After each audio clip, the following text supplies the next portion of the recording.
So this weekend, I'm going to be doing a 2-day intensive Sanda training camp. And I'm really terrified and excited about this prospect because I'm going to be able to find out whether or not I have the actual guts and determination and will to be able to push through something like this. And it will be really telling of my fighting career, like whether or not I'll be able to make one.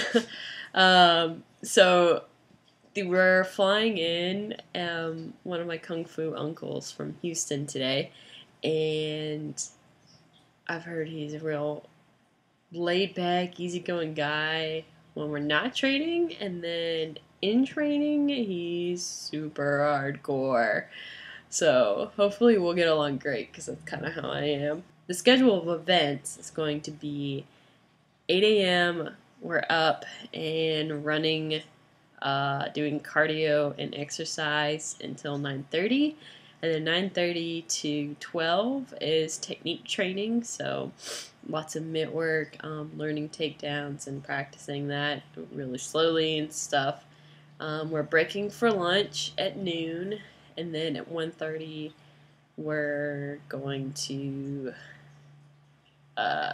meet back up, and by 2 we're going to start theory class. It's just going to be like the rules and strategy of Sanda fighting, especially dependent upon the tournament, which I want to fight in the United States Guosho Federation tournament. It's in Baltimore every year in July.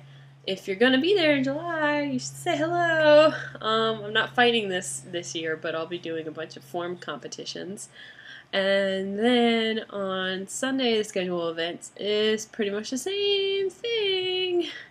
8 a.m., cardio and exercise, 9:30, bag work, throws, combinations, movement, 12 p.m. lunch, 1:30 p.m. meet back and do theory class, and then 3:30 is practical 3:30 is practical application, and then we're finishing at 5. So I'm starting at 8 and ending at 5, 2 days, and all of that is just training. And then of course I'm going to be completely exhausted, and Sifu Charles has never been to Nashville before and wants to see like a bunch of music, wants to go out, and so we're going to be giving him a tour as well, and I just foresee myself dying this weekend. Anyway, so I'm going to report back afterwards and kind of give you my little synopsis of what happens. Hopefully I won't be injured too much. Well, I'm back from Sanda camp, and it may have been the most mentally and physically challenging 2 days of my life. 17 hours of working out, throws, takedowns, rolling, footwork, bag work, punching, running, jump rope, you name it, we were probably working on it. I found out that punching is my strongest skill right now. I apparently have a great jab technique and really fast hands, so that's good. I definitely need to work on my takedowns, I found out as well.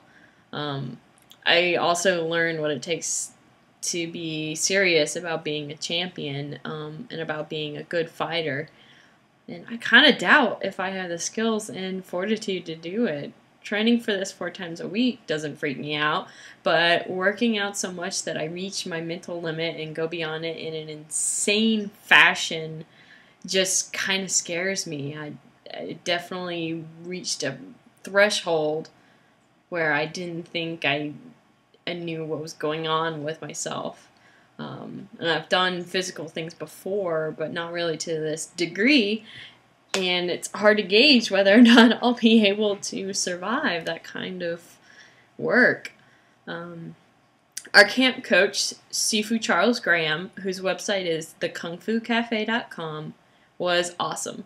He kept my energy up when I didn't think I had any left. He kept me working and willing to work.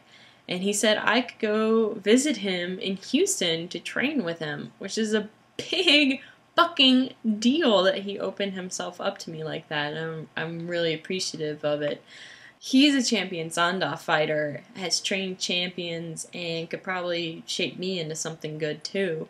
So I'm really grateful for that opportunity. The worst part about the weekend was I came out with an injury. Day 2, I was just at my limits, feeling exhausted, tired, I didn't sleep well, and we sparred at the very end of the day.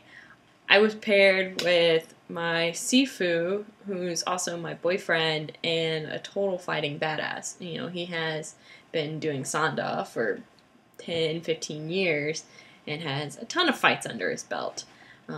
And I know he went easy on me too, but he went for a takedown, and I tried to step out of it to avoid, you know, being thrown, and I ended up stepping wrong, twisting my knee, and it was just too much of my weight on there, and I felt a pop. I fell down, I heard the ref start counting, and I got back up, tried to put my weight on my knee, and I couldn't at all. I ended up falling down again. I didn't even realize what had happened until they started pulling off my gear. And then the tears came. Like, I wasn't crying or feeling hurt until I realized I was being taken out of the ring. Everyone saw me cry like a wuss, and I was so fucking frustrated that I let it happen to me. Everyone kept asking me if I was okay, how my knee was, blah, blah, blah, and I wasn't. You know, I said, yeah, I'm fine, but internally, I'm not. I'm pretty fucking discouraged, actually. Things never have come easily to me.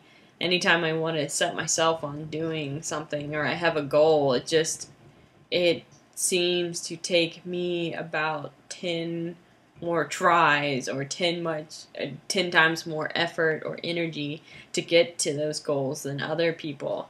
And I've fought my entire life against various obstacles and setbacks for everything, so this setback is making me sad and downtrodden for sure.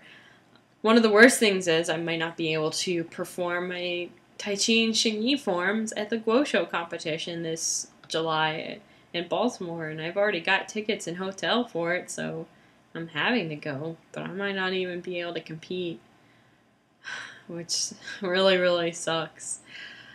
So overall, the camp was awesome. The injury, not so much.